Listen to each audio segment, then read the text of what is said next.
Welcome to My Fitness Journey, a fitness podcast where we highlight everyday people in their fitness journeys.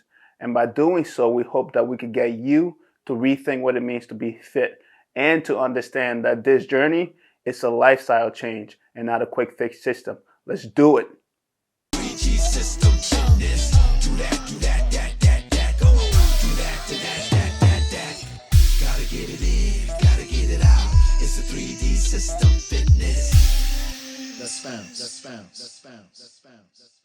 Welcome back to another episode of My Fitness Journey, everyone. Today I have a very special guest.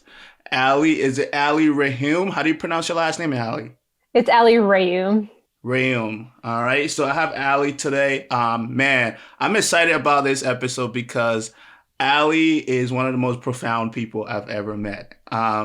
There's not many of my peers that, when they speak, I listen and take notes. Literally, this is every conversation we've had. And so I'm very blessed to have Ali on the show today. I'm excited to be here. Thanks. Absolutely. And just to get started, Ali, so just a quick background. Ali and I went to church together, Connect Church. It seems like we have a lot of guests. We've had a couple of guests on the show that, came from Connect, and probably more will come from Connect because I think one thing that I generally enjoyed about going to Connect is the community, and it's the holistic approach to faith, and it's the fact that it starts with the lead pastor, Pastor Derek, who is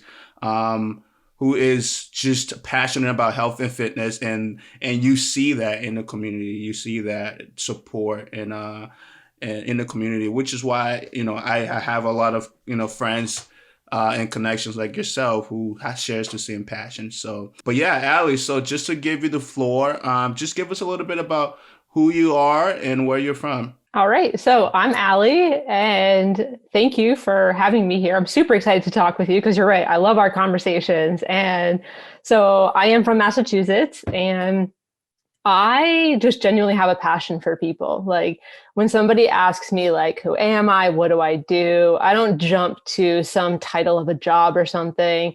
And my response is I have a passion for people. I'm a total observer, teacher, encourager, warrior, a connector, love bringing people together and supporting each other and just cheering each other on.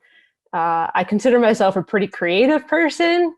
I love art and watercolor and embroidery and totally into nature. I say I would live in a treehouse if I could. Love fresh air, love getting outside. So those are a few little fun things about me, and I'm excited to really get into this today.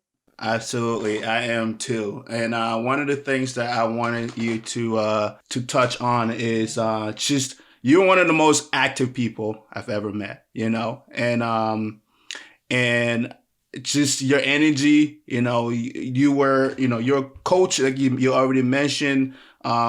Definitely one of the most athletic. Can you just talk about, your experiences in terms of fitness, what that journey, has been like, maybe let's just say growing up, right? What were some of your sports, some of your activities and such? Sure. So I consider my life a pretty interesting journey of physical activity and health because when I was a kid, I was actually overweight and I hated all physical activity. I know, surprise. Wow, yeah. I dreaded PE class. I hated all of it. But then when I got into middle school and then high school and so forth, I really got into sports. So soccer, field hockey, basketball, softball. I just did like anything and everything I could. And I played collegiate field hockey. And then after graduating, of course, you kind of go out on your own into the fitness world and really have to be your own advocate for health. You're not just on a team anymore. You have to really be proactive. So I was a total gym rat. If you wanted me to go to a CrossFit class, I'd be there. I was awesome. a Zumba instructor. I was a stand-up paddleboard instructor. I would run every day. I would run like 70 miles a week. I had a goal one year. I wanted to run every day for 365 days. I did all but 3. So I had all these Wow. crazy, insane goals. A lot of my friends were all based around the fitness community. We would all work out Mm-hmm. together. We would have small groups together, build our faith around that too. And Mm-hmm. my jobs were also all physical So, activity based. So I was an yeah. elementary PE teacher, loved educating the little kids on becoming passionate about Mm-hmm. finding their niche within what they like to do for physical activity. Mm-hmm. And I was a high school field hockey and softball and track coach. Kind of Mm-hmm. switched the spring seasons along the way. Like I Wow. already said, I was a Zumba instructor, a stand-up paddleboard Mm-hmm. instructor. My only non-fitness job was Yeah. a kids ministry director. So Okay. yeah, lots of physical activity leading up, and then sustaining a brain injury. Everything changed after that. Yeah, and man, wow. And like I said, I think I knew you were one of the most active people I've ever met, but after hearing everything you just said, wow. Like just even the goals, right? Like 70 miles a week. First of all, like not that's not a casual thing to do. Like I'm thinking because I've ran a few marathons and I'm thinking that was my training regimen. For marathon, Yeah, it's like I would train to run a marathon every weekend. Like I'd wake up on Saturdays and run 20 to 22 miles for fun, like just that's on my own. wild. Like who does that? Ali. It's all Wow. good. Give myself a medal at the end. That is cool. So what would you say was one of your I mean, I know Zumba is probably one of the funniest things. I've never I've actually done Zumba one time. But like I when I watch the instructors, they look like they're having so much fun. Like how what would you say were one of your favorite activities to do, whether it's Zumba or even sports wise? Is it, you said lacrosse. You play lacrosse too, right? It was field hockey. Field hockey. Okay, yeah. What were some of your Close favorite enough. things? Yeah, right. They're all so unique. I don't Hmm. know if I could pick a favorite per se because they're fun in different ways. So definitely Hmm. what I okay, sure. Yeah. Top sport to play would be field hockey, and then Okay. top physical activity for fun that I Hmm. enjoyed would be Zumba. So Somebody, something yes. like field hockey I really enjoyed for the team collaboration and obviously the drive behind that and wanting to be the best field hockey player you can Mm, be, right? And then Zumba, I loved the creativity in it and how you could mm-hmm, just genuinely be yourself. Because that's what I'm mm, all about is being yourself. So I mm-hmm. would choreograph dances and show up and just Boy, bring joy to physical activity, both yes. as the elementary PE teacher and a Zoom instructor. I think those were my Mm-hmm. top passions, bring joy to physical activity. And this is why your story is so unique, Ali, because you know, and that's one of the main reasons why I also want to talk about the challenges and just overcoming. I mean, this whole entire topic, this episode is really about overcoming adversity. I'm thinking about different titles, reclaiming your health, and also the will to survive. It's really a story of survival, especially from someone who is as just energetic as active, right? You were moving 100 miles per hour, and then speaking of life changing, this is something that people don't think about. As active as we are, as we're moving in our everyday life, we don't realize that all it takes is a second for everything your whole life to change. And really what we're here to talk, this podcast is called My Fitness Journey, and it's a storytelling platform to share perspective, to share light on other aspect of fitness, right? The positive and the negative, or the lessons, right? And the success stories, the whys behind everything that we do. And your story is extremely unique because you come, like you said, you told us everything about your story, your journey, your fitness journey, and then the tragedy, which we'll talk about. And it's just talking about life changing experience. And really, you are the definition of really why this show exists, and redefining what it means to be fit. And I think that's the reason why I started this podcast, because social media doesn't really do well at sharing light on what it really means to be fit, and the idea that my journey is different than yours. And even like within your personal journey, there's always a shift, right? There's a season to that journey. And you are the perfect example of how that shift, we're currently experiencing that shift.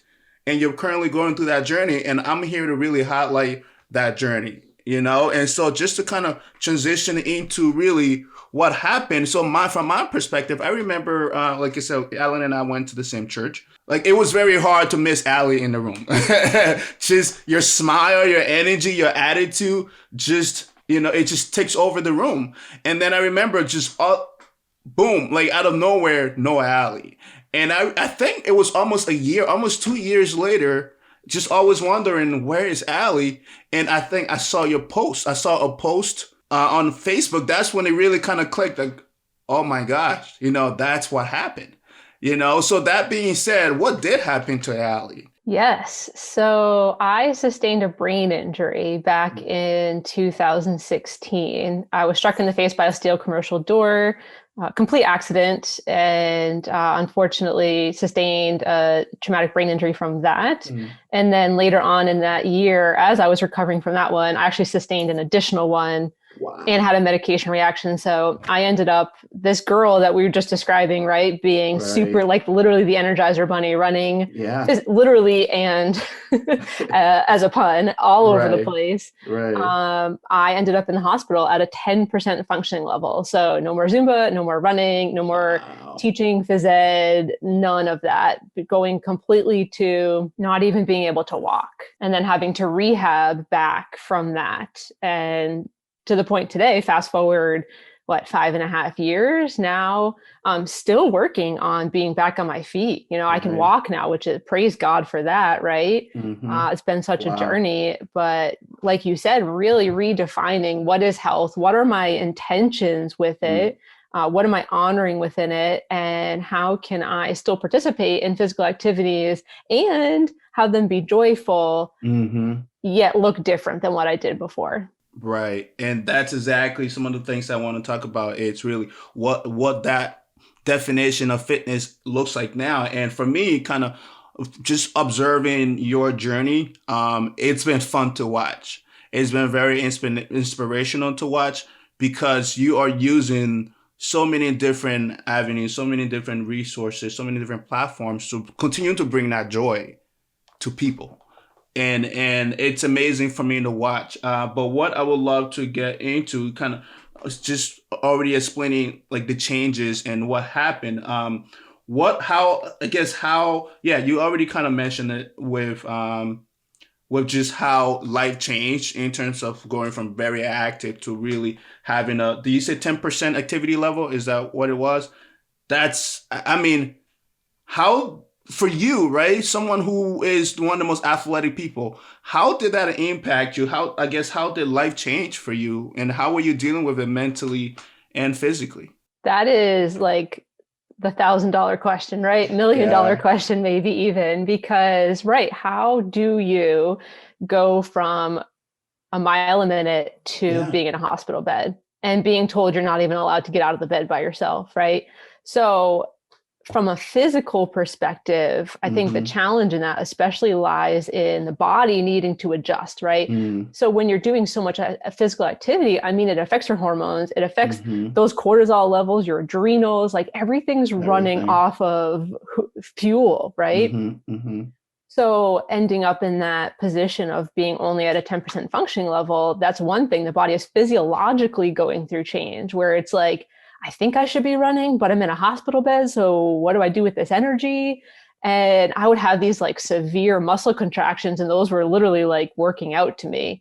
Wow. So from a physical standpoint, I definitely went through a very large amount of adjustment period Mm-hmm. physiologically, and then from an emotional standpoint, Man. I have to say, one of the most challenging things for me when it came to that were actually people commenting to me, oh, we Mm. can't wait to get the old Ali back. I Oh, I can't, hate that. it was tough, man, right? Like you already know you're in a position of being removed from everything in your life and what you were doing. So, and setting new intentions, like at a time where my intention was just to be able to like move my foot, people want saying, oh, I can't wait to paddleboard with you again, or work out with you again or things like that. And I'll say, okay, I get that because that's how we relate with each other, maybe, or those are Yeah, things we used to do yeah, together. yeah. That was really tough for me emotionally. And I Mm. had to kind of advocate for myself and say, well, this is where I am now. And I'm going to Wow. slowly start setting new goals over and over and over again. I'm going to set those intentions. So Mm. instead of looking back at what I was doing, if you could please help me to focus on what my current goals are, let's Thank do that. you. Thank So let's you. set the intention of right Yes. now, here's Yes. where I am. My Yes. goal is to be able to walk to the bathroom. Yes. Like, okay, in 10 years, if we can go for a hike, Right. cool. I will go for a hike with you, but I will never be the person I was yesterday. Nobody Right. is. Right. No. Wow. Oh man. That's yeah, that and whenever you say that, that literally it's just a cringe to hear that, you know? And people, it's not meant to be negative, right? They come from a good place, but it's just the lack of awareness sometimes, and just language is very important. I mean, of course, I'm very cautious of the things that I say and just how I deliver certain things because I've been taught to think that way. I've gone through years of diversity training and sensitivity training, right? So I'm mindful about the things I say and how it impacts other people. Not the average person having experienced that. I want to jump in on that actually, because something that I've learned along the way with this, with word choice, I Mm-hmm. agree with you. Words are so powerful. Mm-hmm. I learned too that so many people, one, we absolutely need to celebrate our successes, right? And every victory Mm-hmm. along the way, no matter how big or small. When somebody celebrates a victory and tells somebody that they completed this thing, whether it be a marathon or Mm-hmm. maybe they got off the couch and went for a walk today, great. What I have realized is so many times our immediate reaction tends to be, okay, what's next? And Mm-hmm. that too is in all, we should talk about that, right? But we also kind of need to just take a moment to celebrate what just That's good. happened. Like, That is good. know people's goals, know their intentions, of course, but Yes. let's also not jump ahead. Like, So celebrate the good. current moment and Ooh. really hone in on that victory. Give it a little pause, then maybe talk about the future, but don't just jump right to the future. Like, celebrate Mm-hmm. everything, every accomplishment along the way, right? That is so good. That's such a great point to make. Yeah, that's funny that you say that because I haven't really thought about that in terms of just people always asking like, "What's next?" Right? And I think that's something that comes with it's experience, wisdom, is realizing the importance. And one of my favorite book, actually, well, one of my favorite leadership talks by Bishop Dale Berner. Like there's a whole entire section about celebrating small successes, right? And what gets celebrated gets done. And the importance of doing that. And to your point, let me enjoy this moment and take it one step at a time. So and one of the things that people just don't think about the things that they say, but the intentions are good, especially when it comes to family. You know, they just want to be able to celebrate with you, but they also have to realize that things have changed and life as we know it, it's going to be redefined. It has to be redefined, you know? So yes, they didn't mean it in a negative way, but from, I imagine like how you were dealing with it emotionally, like I'm already going through it now. It's like, I have to think about how life was and what I'm lacking or my disabilities rather than my abilities and what I could do with them, you know? So I definitely hear you on that. And then, so I know that was a challenge, you know, kind of dealing with people's responses to how life was and not really understanding what the future looks like for you. What are some of like really toughest, some of the toughest days for you, whether it's time in a hospital, outside the hospital, and transport? Like, what can you shed some light on some of those days? Sure, absolutely. I mean, like you said, whether it be from day one or even till now, I mean, there's definitely those days of challenges and the frustration. And a lot of times for me personally, they end up probably full of tears. And I'm somebody who is working on this, but I tend to kind of isolate myself when Mm-hmm. I'm going through those tough times, because I just kind of almost get disappointed or frustrated. And they're really varied throughout the whole journey. I mean, at the beginning, the challenges more so lied in like understanding what the heck is going on. I didn't really know. Nobody else around me could really define what I was going through. And I felt alone because nobody around me had ever gone through what I've gone through either. So I felt very, very alone. And thankfully, I'm somebody who, from a mindset perspective, like, even if it's a small goal, I'm going to go ahead and achieve that small goal. And I'm going to set another one and set another one. So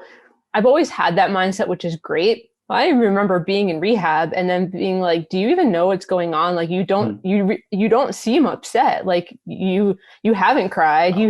You wake up joyful every day. Like, how do you do it? And I would just point to my Bible, because I couldn't talk at the time. So I just point to my Bible, like, that's how I do it. And so in my deepest, darkest times, really just jumping to scripture and reminding myself, like, I know God's got me through all of this. So whether I am in a hospital bed or fast forward 5.5 years sitting here talking to you today, like, if I end up in a tough situation today, like, I got this because it's how God made me. And if I'm brought to it, he'll bring me through it. And of course, there's all the ups and downs. I have days where I want to wake up and I do want to just go for a run down the street. And I allow myself, here's the important part, right? You allow yourself to go through the process of the emotions, because I used to be somebody who would just stuff them all the time, stuff them away, bury the emotions.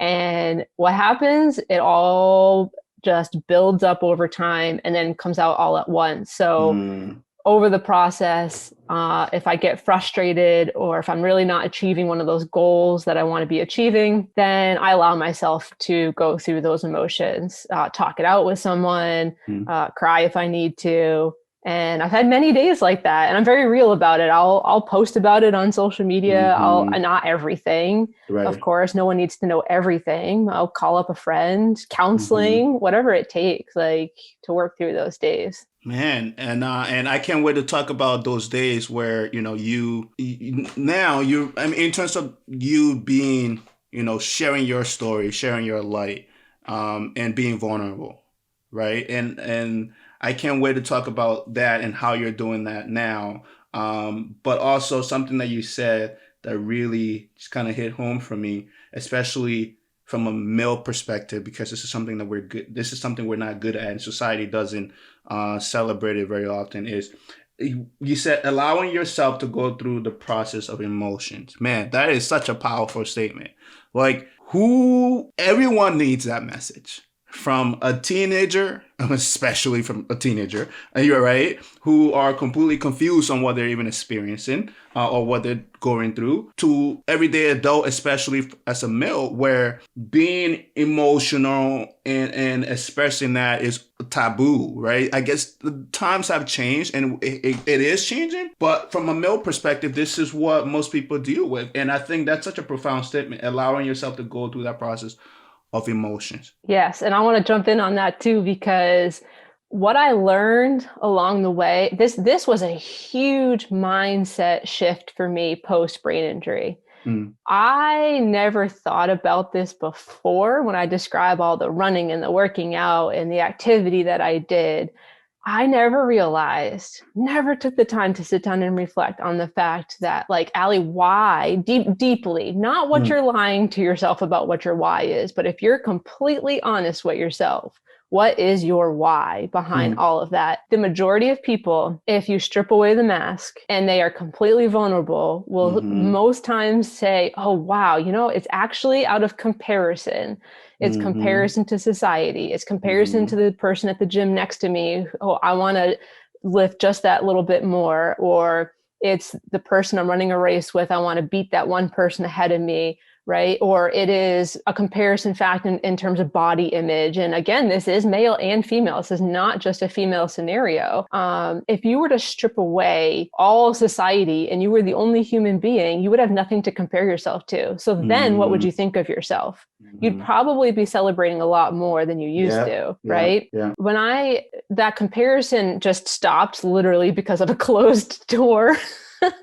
on my face. Mm, But what happened too in that process for me was in that why, Ali, is part of your why honoring God, right? Is it honoring mm, who you've been made to be? And I think a lot of times frustration, disappointment, the emotion that's being hidden that really does mm-hmm, need to be processed out mm-hmm. does come from either that comparison or the goal being for the wrong intention. Yeah. And if it can come back to your why, then you'll go much further. When you can define your why, Mm-hmm. you'll go much further. So now I wake up every day and still go through that emotional process about where am I, where do I want to be, how am I feeling about it. Then Mm-hmm. also to remind myself, I am the vessel that God created me to be. Let's And my number go. one goal is to honor what that is without comparison to another Mm, single human being. I am where I mm-hmm. am. You are where you are. I'm going to Right. support you in your journey. I'm going to cheer you on.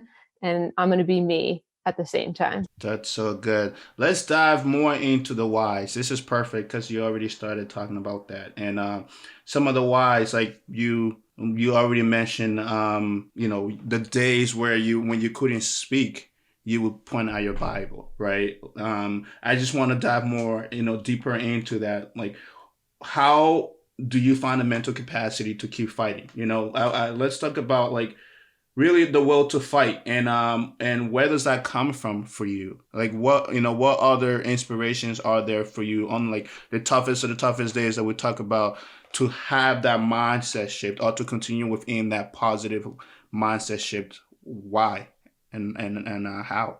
Absolutely. This is a question that I sometimes find myself struggling to answer. And Mm, here's why. I literally feel like I was born that way. mm, My entire life, I have always had that fighter mentality. Like, I mm, will not give up. It has been mm, something in me from day one. It has been part of how God created me from day one. And I look to scripture when I'm having a tough time and I need to improve that mindset. I will use verses from the Bible. I will remind myself, I'll look back at the people in the Bible. And actually, the about year 2 of my journey, when I was in the hospital, I read the story of Job. I mm, can't even tell you how many times, because I related to it so much. And I said, okay, Ali, here's somebody in the Bible you're relating to right now. And what did that look like? Your faith being challenged and circumstances in your life being challenged. Do you stay faithful?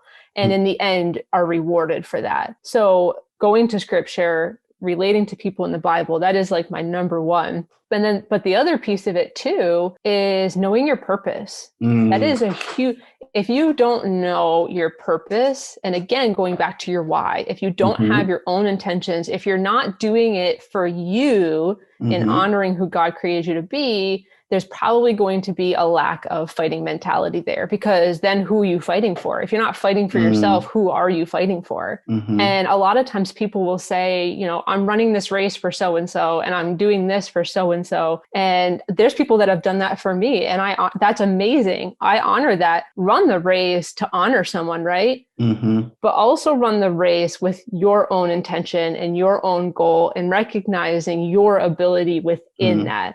You can't mm-hmm. go through life only doing things for other people or in comparison to other Yep. people. Yeah. So I wake up every day saying, Ali, for yourself, what do you need to do?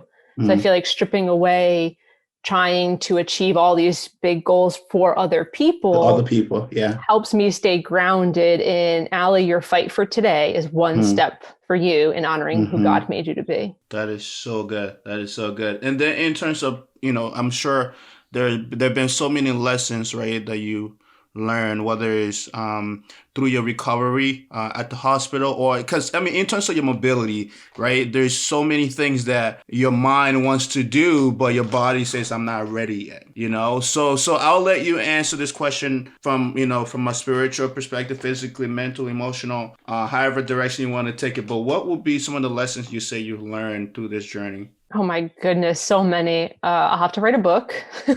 Looking forward to that. um, Man, this is why I use social media the way I do, Mm, because lessons come every day and I mm, share them on there. But there are a few big ones for me. One is, you're worth it. I am worth mm, it. That is a Mm. huge lesson I learned. If I didn't feel like I was worth it, I Mm. was not as driven. Like, Wow. I am worth it. You are Wow. worth it every step of the way. Another one being, especially because you're worth it, the advocacy piece. You Mm. have to advocate for yourself. So whether it be in your job, in your relationships, in literally in your workouts with other people, anything, leadership, you have to advocate for yourself. You have to know yourself, Mm-hmm. to advocate for yourself, because not everyone's going to understand you or where you're coming from, and nobody can read your mind. So Mm. communication and advocacy are keys to success Mm-hmm. in community and relationships with people. So those would be a couple. And then Mm-hmm.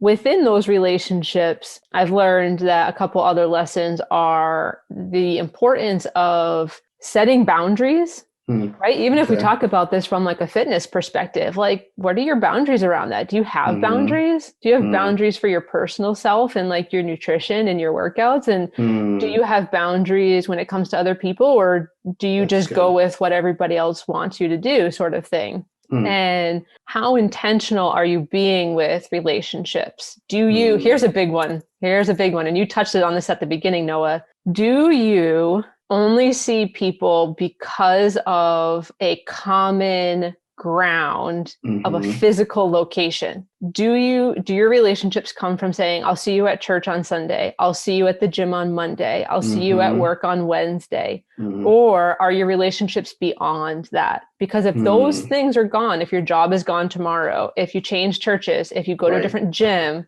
Right. do you still have relationships, or were they based on Mm. location? So being very Wow. intentional about all your relationships in life. And I'll say lastly, for now, I'll say the other big lesson I learned, which I think is pretty evident at this point, is Mm-hmm. the concept of slowing down.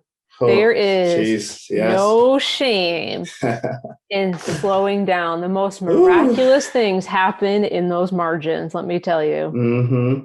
Man, you that hit me hard because and from an athlete perspective, I imagine you had to come to terms with that, and that's my biggest fear is because I don't even know what that even means. Let's be real, I didn't used to know either. I really don't, and sometimes God uses certain things and stories and experiences to really slow us down, but. I have to, and that's something that I'm working on. That's been my number one goal. You talked a lot about just intentionality and slowing down and doing things for you and not always for others, right? It's when you have a service heart that like you and I do, it's hard for us to one, stop moving, and then two, really be selfish, right? But we have to take care of us first in order for us to take care of others, And that's something that I'm learning this year, 2021, as hard as it's been. I'm sure for the other people who were constantly seeing me and seeing me do things for them, they're struggling with it. I realized that I needed to slow down, be more intentional, and really kind of hone in on who am I and who I want to be moving forward, and also setting the stage for the next level, family, right? And what that looks like. Me as a dad, what does that look like? How active, it's just so I'm this is the season I'm in, and as an athlete I struggle with, and literally, Ali, like this is how bad it is on days, weekends like today, where I'm gonna spend most of it focusing on me, what I want to do, right? And focusing on my personal journey. My brain doesn't stop moving. Like I'm thinking, like, what else am I supposed to be doing? Like I cannot sit on the couch and just enjoy watching TV. It's just there's like a list going through my head of I don't feel productive right now. And that's such a problem. And so I'm so glad that you brought that up because so many people could relate to it, especially as athletes. But sometimes God just kind of steps in and be like, all right, buddy, we got to do this differently. I agree. And here's the thing too, is intentional time is productive. Like, Love how do that. you find productivity when you have a Mm-hmm. result to show people? Mm-hmm. Like, are you still being productive if you can't show somebody your workout on Instagram, or you can't go high five someone at the gym, or if you're not celebrating what you're doing with another human being and telling them, are you still being productive? That's the thing, right? So internalizing and saying and redefining productivity, like for me, it's productive to wake up and have a morning routine and set myself the best I can be for the day. It is productive to meditate and be in prayer. It's productive to sit outside and read a book, because all of those things are adding to who I am and helping me to be the best human that I can be. So just because I'm not around other human beings, it doesn't mean I'm not productive. So good. Oh man, this is why I'm so excited. I was so excited, and I mentioned it before we started that you were one of the most profound people I've ever met, and I'm glad that my audience, whoever's listening to this is getting to hear exactly what I'm talking about. I cannot wait to read your books, just listen to your speaks, your talks, and really I can't wait to start talking about the next steps. But this is not something that I had planned, but as we were talking, and I meant to ask you earlier, because I've been here so many times, for me in my faith, where I just stopped asking, why me? I stopped questioning God, and more so my life has shifted, and I think I'm at a place of just fulfillment because I'm listening to God more. And so I want to ask you the ultimate question. Do you ever think, or you ever thought about why this happened to you? Right. That is, again, one of the top questions that people ask in when they face challenges. And I personally have never questioned, why am I going through this? Why am I the one to experience? Honestly, I've never been like, why did it have to be me? Because here's the thing. I'm so firm in believing that God will always bring me through, and he will use every single tiny or huge circumstance to the best of his glory. And if I'm chosen as that vessel, all glory to him. I am okay. I was in multiple hospital rooms, especially over the year of 2018. I was inpatient twice. I was in the neuro ICU. I was in the neurology unit another time. Like, I probably have a total of, like, I don't know, if you add up all the times in a hospital, 3 to 4 months worth of being in hospitals. And I was ending up in so many different locations too. Like, if I passed out here, I'd be at this hospital. If I need to go to Boston, I'm at that hospital. And there was one moment so the beginning of 2017, that's when I was at that 10% functioning level. I was in the neurology unit. I was so far gone, I don't even know what I was thinking then. I went to inpatient rehab at Spalding in Boston. I got discharged back home. I was only home for 1 month. And at that time, I thought to myself, this must be the worst of it. Like, things can only go up from here, right? Well, after only 1 month of being home, I ended up back in the neuro ICU. And when I was in the hospital that time, I was praying and I said, God, what am I doing here? What is it? So instead of why, what is it that you're trying to do in me, through me, for others, to others? What is it that you're trying to do? And what I received was the most simple phrase of be a light. And you are going in all these facilities for a reason. And I had to believe that. I had to trust that. I had to trust, like, I am here because God has a will, even if I don't know what that is. So I have definitely asked, what am I supposed to be learning through this? Rather than questioning God, why me, right? So, like, what do you want to do in and through me in this? And I've learned a ton of lessons along the way with that. And really, really, really having to trust that process of God has a will in it. And even if I don't see it right now, I will at someday, whether on earth or in heaven, that will come to fruition. And those moments in life where you look back and you're like, oh, that's what that was. In the moment, it can feel frustrating because you're like, what the heck is this? But looking back on the times of overcoming and when you did receive those answers about what that scenario meant for you and what you learned from it, those are the examples to think of in the moment. Like, I'll look back on this. I've gotten something out of this. Oh man, that's wow.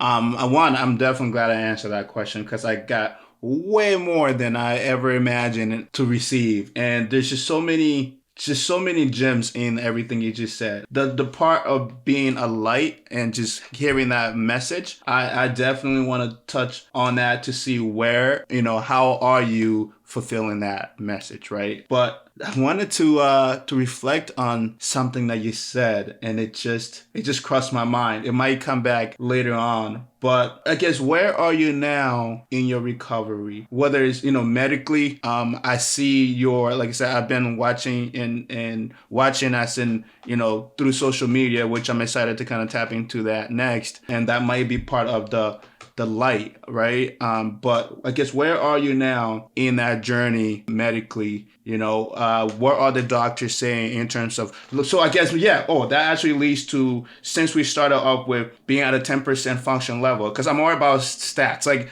I think, like, I'm a visual learner, right? So when you speak in numbers, I see it, it's like it becomes tangible in my mind. So where are you now in terms of your function level? And that's really what I meant by the question, where are you in your recovery medically? Sure. So, what's actually really cool is at a neurology appointment that I had it could have been like a year and a half actually ago at this point, because time just flies, man.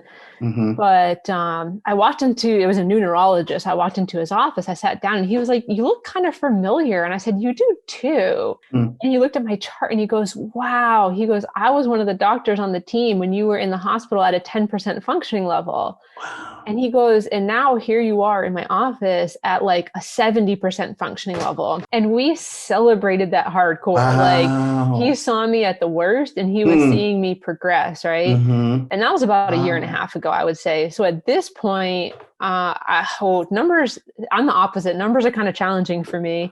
Maybe 80%, I would say, if you want to put a number to it. But Yeah. I am at the point where, in terms of fitness and that like physical involvement, going for short walks in my neighborhood a couple times a day is part of my fitness, Mm. and starting my day with simple core and like those horizontal movements on a Mm. mat, Mm-hmm. stretching every morning, and throughout the day doing a little bit of resistance band exercises to start getting muscle mass back. So that's where I'm at physically. And some days I honestly have to use a wheelchair if I want to Mm. like go to a bike path or go Mm-hmm. somewhere where people are walking for a longer distance. In order to take part of that, that's what I have to do. But Mm-hmm. that's where I'm at right now physically. Okay. And then I had this question written out differently, but you mentioned, because like I said, I'm someone who I feel like I hear from God very often, and I've learned to listen more. I've been writing more on wide range of topics, whether it's sermons or speeches. I don't really know what I'm writing for, but I just receive and I write specific topics. And if it ever becomes a situation where it becomes a speech, or it becomes a sermon, or it becomes like a panel talk or whatever it is, the preparation, you're huge on preparation. And I've learned so much about, like your mindset when it comes to preparation. And so that's where I think I've started to practice that more because of some of the conversations that we've had, and be more intentional about living in that preparation, right? So I don't know what's going to come of it, but when I receive certain topics and messages from God that's just like burning in my heart, and I will think about it for days, and immediately I'm like, okay, all right, I get it. That's next. All right, so I go and put it on my list of topics that I want to write about, and really kind of reflect on really what that means, which now kind of brings back to the reflection that I wanted to have earlier, the shift from asking the why to the what. That is so profound, because the what tells you that I've accepted. I'm here. I'm listening. Like, I get it. You're trying to tell me something. I don't know what it is. So what is it? And how can you use me? How am I supposed to be used? What exactly, or what's the lesson here? And that shift, it's so empowering. And I see that with your experience of the message, when you were asking for that why, I mean, that what, right? Be a light. Like, that just brings me chills, And so, like, how have you been accepting that? How have you been walking into that light, or being a light, And what are some things are you doing that is really kind of like, I guess, fulfilling, or at least just carrying on God's will and like that. What does that message really means to you, and where has it brought you right now? Oh, this is such a passion of mine. So thank you for asking. And I'll answer that be a light portion in a moment here. I want to quickly touch on, here we go, right? It's heavy on my heart. This is something that just comes from God and totally unplanned sort of thing. But as we talk about this, there's so many people out there who, whether it was like me and ending up in the hospital after a brain injury, or somebody has a knee injury, somebody gets sick, somebody, I don't know, goes on vacation. A lot of people tend to struggle with taking a break from what they were doing. And a big part of that is feeling like there's no purpose in it. Like, okay, I sustained a knee injury. I'm no longer the softball player I was. I'm letting my team down. I'm not going to be able to play again for a year or something like that. Like those are all very real emotions and reflections, and there's space to honor that. And what I want to encourage people is if you're in a scenario like that, where you're maybe feeling a little bit removed from some sort of physical activity for various reasons, there's still a purpose in what you're doing at the moment. So part of the purpose might be working on your mindset. Part of the purpose might be showing other people that you can overcome because they need to be inspired too. Part of it might be your softball team needs to learn how to step up when you're not there. Like there's so many things that can be learned when people do get removed from scenarios that they're used to. If you're a runner and you need to take a day off from running because something happened, maybe you get the flu, like there's purpose in that. Like go ahead and take a break from your running. So there's still purpose in what you're doing, even if you feel almost like at a minimum or zero capacity. Because, and here's where I'll transition to the Be a Light.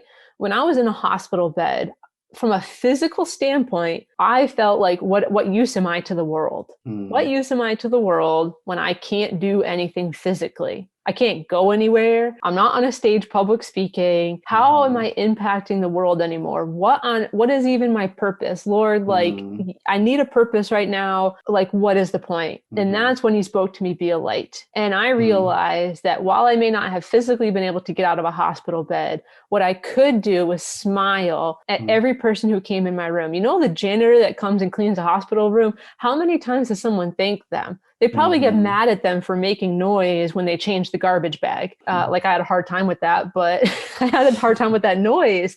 And that stood out to me. But like to thank that person, thank the janitor who's cleaning the room, thank the nurse who is probably being pulled in 1,000 different directions and honor her instead of just complaining all the time. Like that's part of being a light, by honoring the people around you, by smiling at passerbys. And even if you're in the midst of a frustrating situation, it's okay to be there, but still be a light, still raise yourself above that as you work through it. And so for me, the concept of being a light has transitioned from that hospital room to the real outside world, where the smiles and the thank yous and the honoring the people in the hospital room became my community. It was deeper relationships with family and friends. It was my local town and support, my church family. And then it expanded into social media. So it was a very slow progression. I did not just jump from a hospital bed to social media. Yeah. And now I'm at the point where for me, being a light is, I say, wake up and show up. I wake up every day,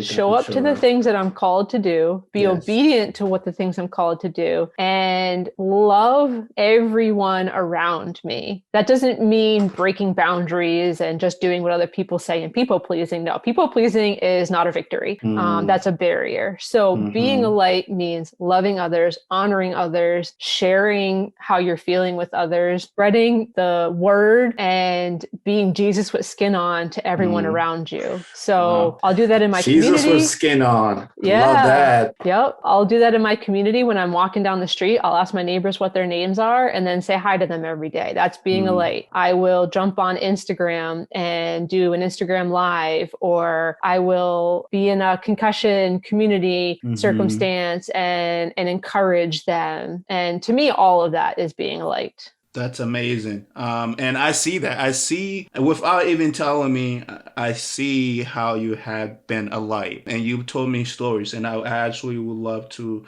talk a little bit more about that, specifically in the context of Clubhouse and TikTok, right? And those are the platforms that you are using to be a light. Can you talk a little bit more about how you're utilizing both platforms and getting into these different communities and sharing your stories, and also getting to listen to other people's stories and how it's impacting you?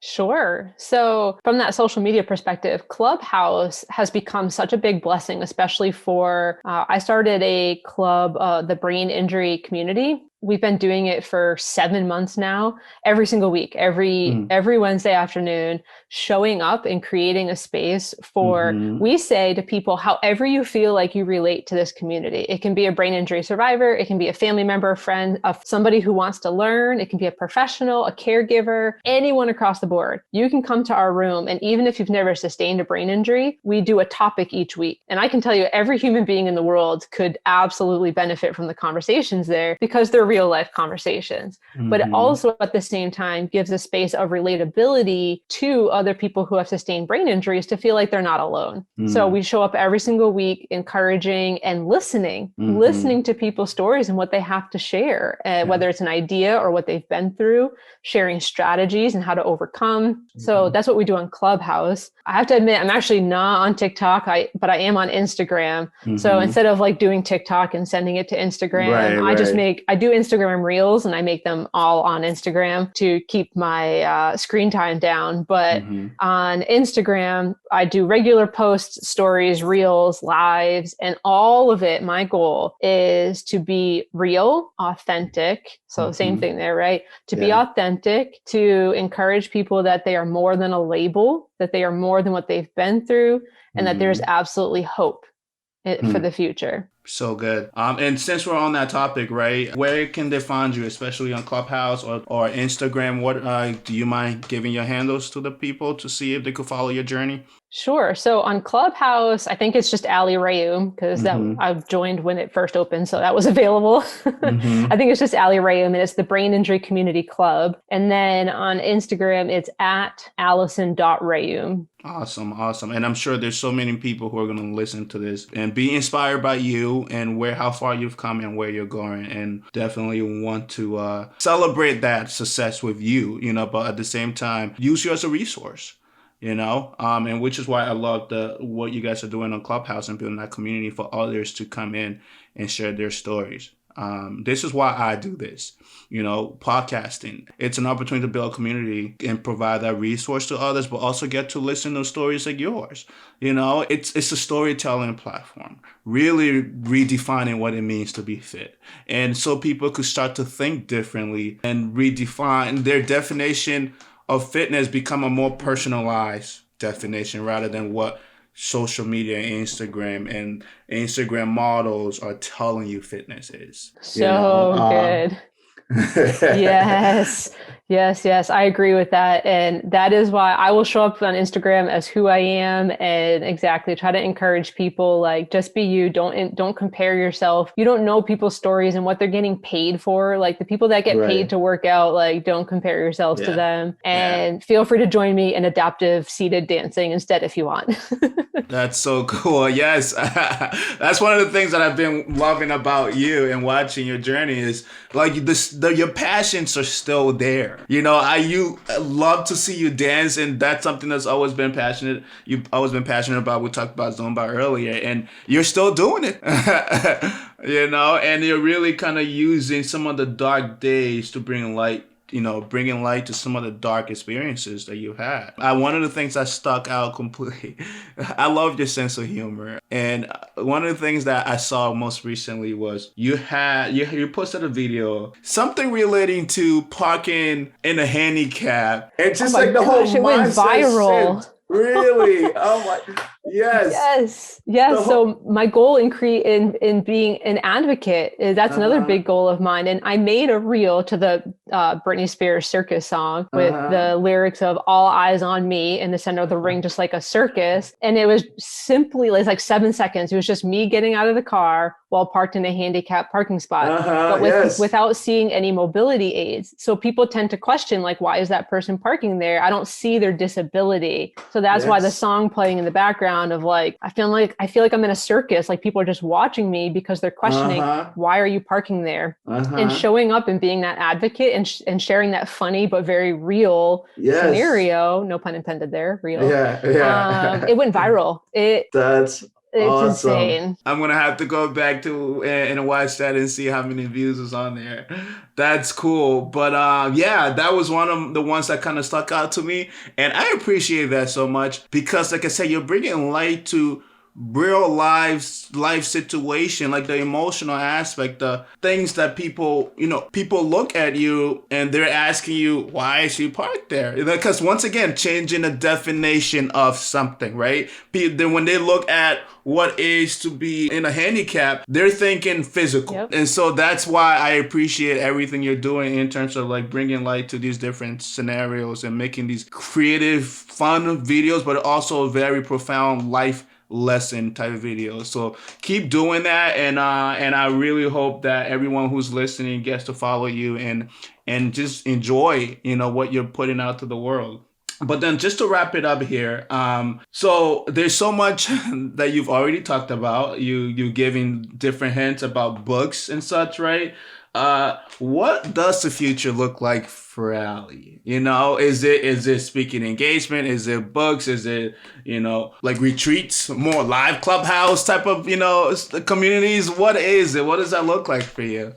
Well, that's a really good question because only God knows. Mm, My goal, I said this before, is to wake up and show up to every so day and be love obedient to that. what I'm called to that day. And of course, I do have visions for the future, which that would definitely be writing a book and getting back into the community more and Mm, public speaking and being an mm, advocate, an encourager, and a connector in any way that I can. So, actually, one of my biggest visions that I will share mm-hmm. today is to eventually become a keynote speaker. Mm.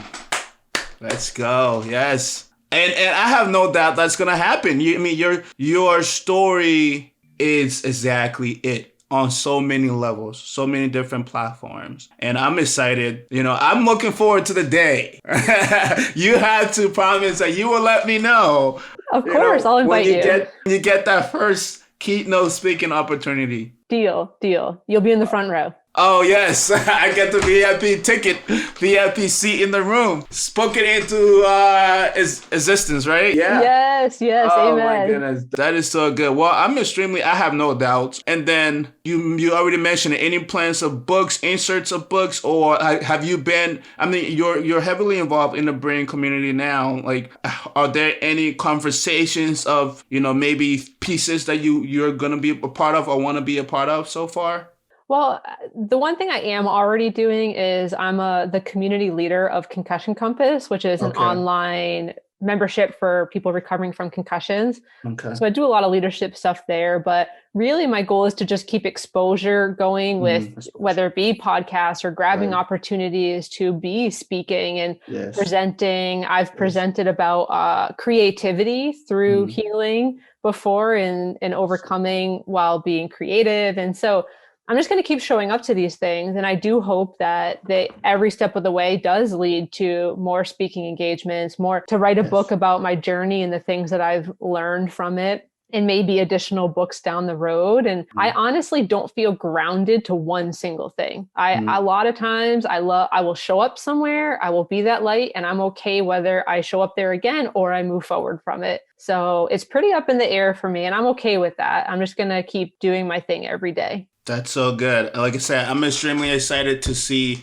which direction you go, what comes first, and what follows. I am extremely excited, and I'm gonna keep following you, and just having these conversations with you, and would love to have you in the near future back on my fitness journey podcast. So, Ali, thank you so much once again for taking the time. I know, like I said, this has been a long time in the making, and I'm glad that you were able to make the time for us today.